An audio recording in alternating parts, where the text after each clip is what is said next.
बिहार विधानसभा चुनाव और 7 राज्यों में 8 विधानसभा सीटों पर उपचुनाव में पर्दानशीन यानी घूंघट, बुर्का, नकाब, हिजाब में आने वाली वोटर्स को पहचान के लिए पूर्व मुख्य निर्वाचन आयुक्त तिरुनेल्ली नारायण अय्यर शेषन यानी TN शेषन के 1994 में जारी आदेश पर अमल करने का निर्देश दिया गया है। यानी शेषन का हुक्म 35 साल बाद भी रामबाण है। TN शेषन के आदेश के अनुसार संविधान के अनुच्छेद 326 में प्रावधान है कि लोकसभा और प्रत्येक राज्य की विधानसभा के चुनाव सार्वभौमिक वयस्क मताधिकार के आधार पर होंगे। अनुच्छेद 326 में प्रावधान है कि लोकसभा और राज्यों की विधानसभाओं के लिए निर्वाचन वयस्क मताधिकार के आधार पर होंगे।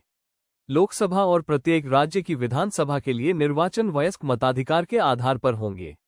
यानी कि प्रत्येक व्यक्ति जो भारत का नागरिक है और जिसकी आयु ऐसी तारीख को 18 साल से कम नहीं है, जो समुचित विधानमंडल द्वारा बनाई गई किसी विधि द्वारा या उसके अधीन इस निमित्त नियत की जाए और जो इस संविधान या समुचित विधानमंडल द्वारा बनाई गई किसी विधि के अधीन अनिवास, चित्त की विकृति, अपराध या भ्रष्ट या अवैध आचरण के आधार पर अन्यथा निरहित नहीं है, ऐसे किसी निर्वाचन में मतदाता के रूप में पंजीकृत होने का हकदार होगा। संविधान के अनुच्छेद 325 में आगे प्रावधान किया गया है कि धर्म, मूलवंश, जाति या लिंग के आधार पर कोई भी व्यक्ति किसी विशेष निर्वाचक नामावली में सम्मिलित होने के लिए अपात्र नहीं होगा या सम्मिलित होने का दावा नहीं कर सकेगा।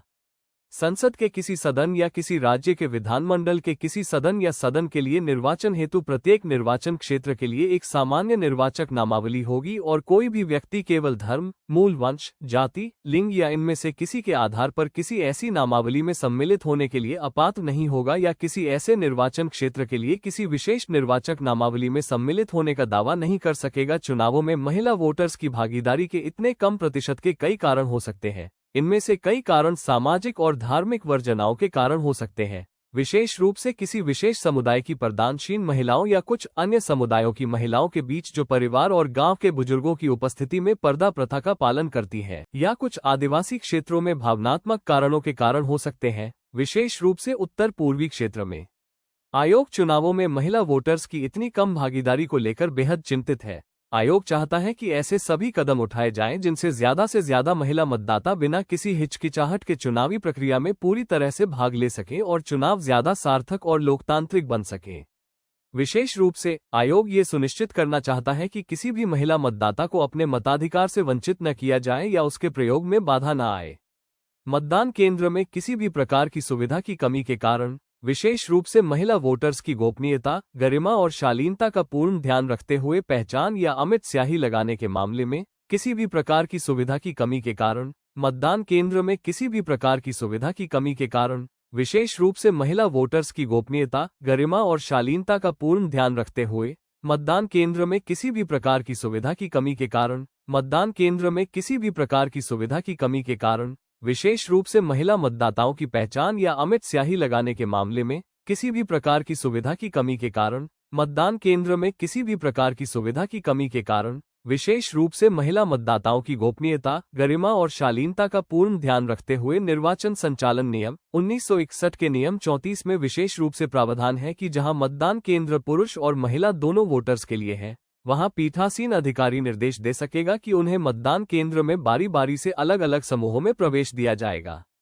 रिटर्निंग अधिकारी या पीठासीन अधिकारी किसी मतदान केंद्र पर महिला निर्वाचकों की सहायता करने के लिए तथा सामान्यतः महिला निर्वाचकों के संबंध में मतदान कराने में पीठासीन अधिकारी की सहायता करने के लिए तथा विशेष रूप से यदि आवश्यक हो तो किसी महिला निर्वाचक की तलाशी लेने में सहायता करने के लिए किसी महिला को परिचारिका के रूप में नियुक्त कर सकेगा। ये सुनिश्चित करने के लिए कि महिला मतदाता चुनाव में पूरी तरह से भाग लें और महिला वोटर्स का मतदान प्रतिशत बेहतर हो, आयोग ने समय समय पर कई निर्देश जारी किए हैं।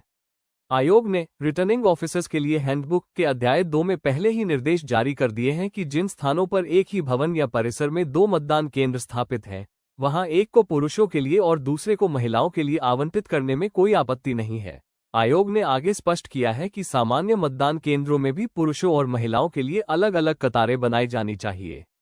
आयोग ने यह भी निर्देश दिया है कि जब किसी विशेष मतदान क्षेत्र के पुरुष और महिला मतदाताओं के लिए अलग अलग मतदान केंद्र बनाए जाते हैं, तो उन्हें यथासंभव एक ही भवन में स्थित होना चाहिए। इस संबंध में रिटर्निंग अधिकारियों के लिए पुस्तिका के अध्याय 9 की ओर भी ध्यान आकृष्ट किया जाता है, जिसमें ये स्पष्ट किया गया है कि जहां महिला वोटर्स की संख्या अधिक है, विशेषकर पर्दानशीन महिलाएं, वहां वोटर्स की पहचान करने का कार्य करने के लिए महिला मतदान अधिकारियों की नियुक्ति की जानी चाहिए,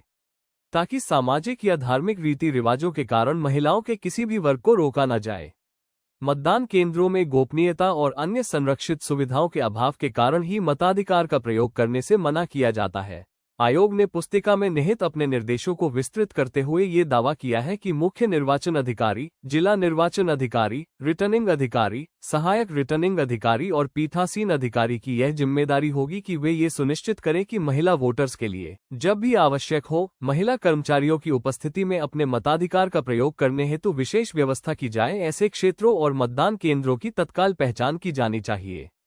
ऐसे चिन्हित क्षेत्रों, मतदान केंद्रों में मतदान दलों की टीम में महिला कर्मचारियों को अनिवार्य रूप से शामिल किया जाना चाहिए। आयोग ये भी निर्देश देता है कि महिला वोटर्स की गोपनीयता के प्रति संवेदनशीलता की रक्षा के लिए मतदान केंद्र में प्रदानशील महिलाओं की पहचान के लिए अलग से घेरा उपलब्ध कराया जाना चाहिए, जिसमें स्थानीय स्तर पर उपलब्ध लेकिन बिल्कुल सस्ते उपकरण हो और स्थानीय तकनीक का प्रयोग किया जाना चाहिए, जैसे कि चारपाई या कपड़े जैसे बिस्तर का उपयोग।